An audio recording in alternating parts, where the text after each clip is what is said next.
Energy experts are urging Africa to use more of its gas reserves to fuel economic development. The group gathered in Washington to discuss the role of natural gas in helping to meet the continent's electricity, health and environmental goals. The meeting coincides with the release of a report funded by Africa 50, which includes the Africa Development Bank, 2 African central banks and 27 African countries. His viewer is Mariama Diallo.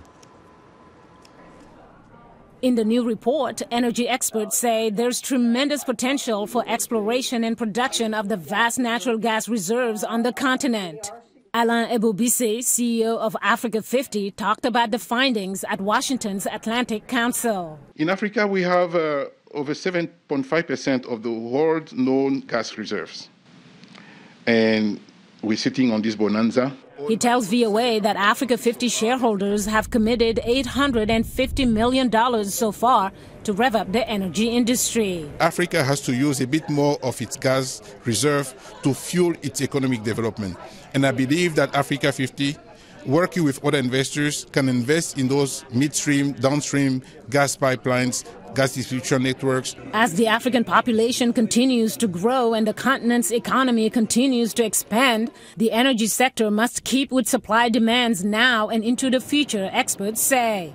Former U.S. Secretary of Energy Ernest Moniz is president of Energy Futures Initiative, which wrote the report. In terms of the climate and the environmental impacts, the reality is that Africa today uses about 45% coal and oil for electricity.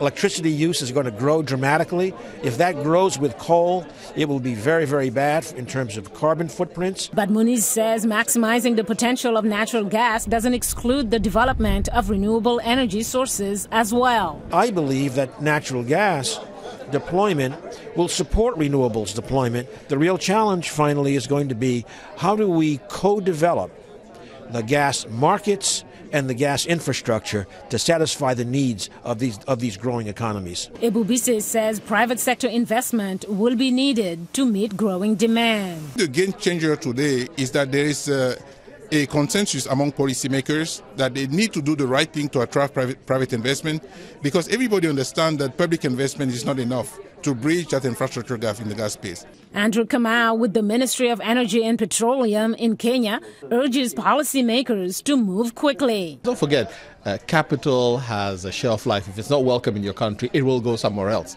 If you can make decisions quickly as a government and as the bureaucracy, you will attract more people to your country to invest. Meanwhile, experts say the continent's vast potential remains untapped. Mariama Diallo, VOA News, Washington.